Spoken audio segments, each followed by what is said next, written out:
Nearly 2 weeks after the start of the Disney Charter blackout, and just hours before the kickoff on Monday Night Football, Disney and Charter settled their cable carrier dispute.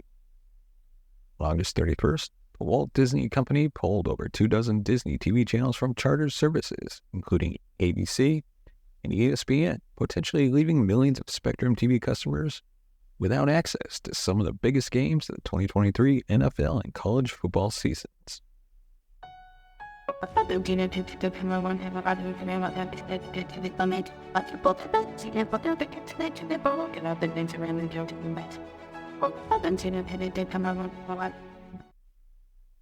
This episode is sponsored by Good Ranchers. If you're anything like me, you know that good quality meat makes all the difference in your home-cooked meals. That's why I love Good Ranchers. They deliver 100% American premium meat straight to my doorstep. Since I started using them, my barbecues have gone from great to phenomenal. If you're a foodie or just like a good steak, check out Good Ranchers. It's a game changer for meal times. You can use the link in the description and help support the channel. Welcome to the Cinema Gold Show. I'm your host, Larry Halise. On today's episode, we're going to take a look at the box office numbers from this past weekend, as well as some of the headlines from around the industry. But before we dive into today's episode, we'd like to remind you can find us on Facebook, Twitter, Instagram, and TikTok. Just search the Cinema Gold Show. And as always, give us a thumbs up if you like our video, subscribe to the channel, hit that bell notification button to be notified of future videos. And now on to our first topic. Denzel Washington is no match for this sister. The Nun 2 topped the box office charts, earning a scary good $32.6 million this weekend from 3,728 locations. That was more than enough to topple Sony's The Equalizer 3, which features Washington as a mysterious avenging angel on the first place perch it held last weekend. The Equalizer 3 racked up over $12.1 million in its second weekend to push its domestic gross to $61.9 million. Globally, the action sequel crossed $100 million at worldwide box office, bringing its haul to $107 million. Though impressive, The Nun 2, which is the 9th chapter in Warner Brothers' ongoing Conjuring series, couldn't match the high watermark set by its 2018 predecessor, The Nun, which opened with $53.8 million. The film sees Taissa Farmiga and Bonnie Aaron's return as Sister Irene and the titular nun, respectively, with newcomers to the franchise, Jonas Bloquet, Storm Reed, and Anna Popplewell, rounding out the ensemble of frequently habit-wearing characters. My Big Fat Greek Wedding 3, the weekend's other new wide release, opened in third place with $10 million. The film was written and directed by Nia Bartalos, who also stars alongside John Corbett. Focus Features is distributing the film in North America, while Universal Pictures International has foreign territories. The third chapter in the comedy series follows the eccentric Portokalos family as they travel to Greece for a family reunion. Jawan, an Indian Hindi language action thriller, took fourth place with $6.2 million. The film features Bollywood star Shah Rukh Khan playing a dual role of a father and son. It was directed by Atlee.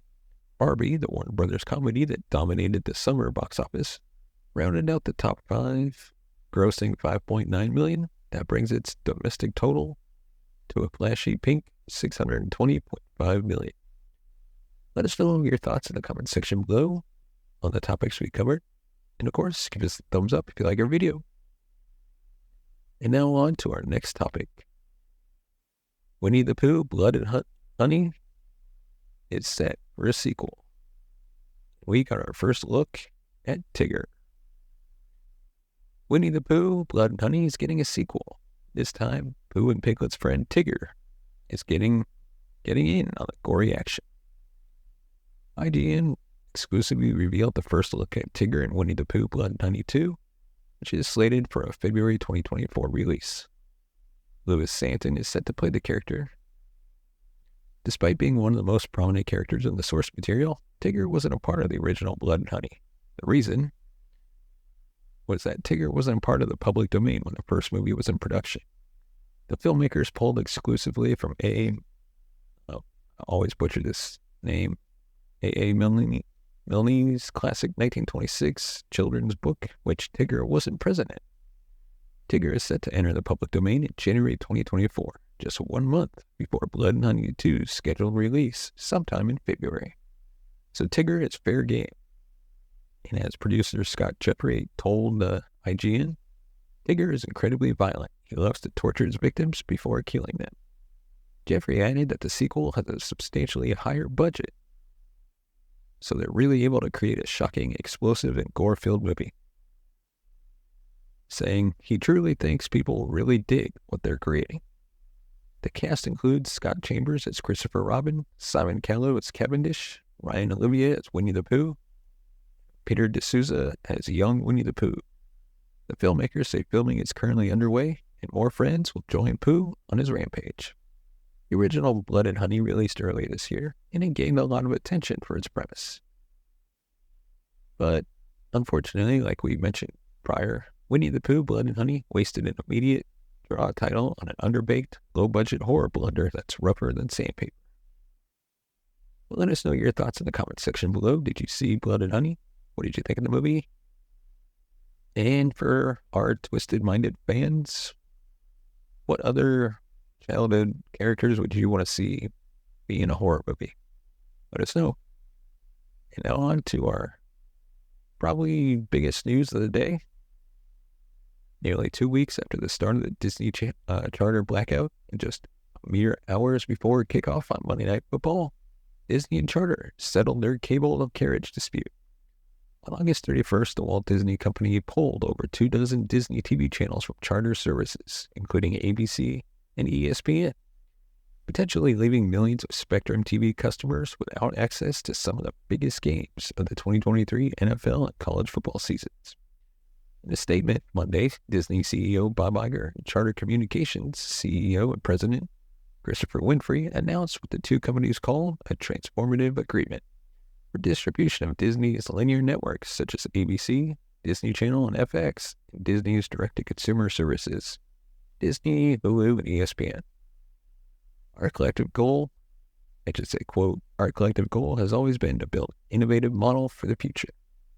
The deal recognizes both the continued value of linear television and the growing popularity of streaming services, while addressing the evolving needs of our consumers. Our joint statement reads, quote, "We also want to thank our mutual customers for their patience this past week and are pleased that Spectrum viewers once again have access to Disney's high-quality sports, news, and entertainment in time for Monday Night Football." On September 1st, Charter Communications said that Disney insisted on unsustainable price hikes and forcing customers to take their products, such as Disney Plus and ESPN Plus, even when they don't want or can't afford them. The cable giant also said that the current video ecosystem is broken, adding that the cable blackout was in part because Disney wanted to require Charter customers to pay twice to get content apps with the linear video they already have paid for. In response to the disruption, Disney said the ongoing negotiations and the rates and terms the company sought in the renewal were driven by the marketplace. During this blackout, Charter Spectrum TV customers lost access to ABC-owned television stations, ESPN, Disney-branded channels, Freeform, the FX, and National Geographic channels. As part of the deal, the majority, but not all, of Disney's networks and stations will be immediately restored to Spectrum's video customers. Under the new agreement, the Disney Plus basic ad-supported offering, currently $7.99 a month, prices are increasing to $13.99 a month on October 12th, will be provided to Charter customers who purchase the Spectrum TV Select package. ESPN Plus will be provided to Spectrum TV Select Plus subscribers, and the ESPN flagship direct-to-consumer service will be made available to Spectrum TV Select subscribers when it launches. And Charter will, quote, "maintain flexibility to offer a range of video packages at varying price points based upon different customer viewing preferences." Charter also will, quote, "use its significant distribution capabilities to offer Disney's direct-to-consumer services to all of its customers, in particular, its large broadband-only customer base for purchase at retail rights, which include the Disney bundle that packages Disney Plus, Hulu, and ESPN." Before we dive into our next topic, we wanted to hear from you. Did this Spectrum fiasco with Disney affect you? If it did, we want to know your thoughts. And now on to our final topic. Ashton Kutcher and Mila Kunis apologize for letters supporting Danny Masterson. Ashton Kutcher and his wife issued an apology over the weekend for letters that the couple sent in support of Danny Masterson during his sexual assault trial. The pair posted a video to their Instagram page on Saturday where they voiced their support for the victims in the case and noted that they were aware of the pain that their letters caused, saying, quote, "We are aware of the pain that has been caused by the character letters that we wrote on behalf of Danny Masterson. We support victims. We have done this historically through our work and will continue to do so in the future." Kutcher went on to explain that the family of Masterson asked them to provide letters to the judge in order to help represent the person that we knew for 25 years. Kunis added that the letters were not written in order to question the legitimacy of the judicial system or the ruling, but were instead meant for the judge to read. They were intended for the judge to read and not to undermine the testimony of the victims or re-traumatize them in any way. Kutcher adds, "We'd never want to do that, and we're sorry if that has taken place. Our hearts go out to every single person who's ever been a victim of sexual assault, sexual abuse, or rape." Kutcher and Kunis were two of the more than 50 people that provided letters to the judge in Masterson's trial. Both letters eventually made their way online, with many quick to criticize the couple for what they said in them. Kutcher's letter was criticized for what people believed was the actor trying to bring up Masterson's daughter in the case, while Kunis' letter was slammed after the actress called Masterson an amazing friend, confidant, and above all, an outstanding older brother figure. Last week, Masterson, who is best known for his roles on That 70s Show and Netflix's The Ranch, was sentenced to 30 years to life in prison for the rape of 2 women. The actor was convicted and found guilty on 2 of 3 forcible rape charges earlier this year. So let us know your thoughts in the comments section below. We want to hear from you, and we want your take on this situation. Should they apologize? Did they need to? Let us know. And of course, if you want to support the channel, you can go ahead and buy us a coffee at buymeacoffee.com/cinemagold. Your support helps the channel grow, upgrade our equipment, bring in new hosts, be able to pay them, and take this show on the road. And as always, thank you so much for watching and listening. We will see you next time.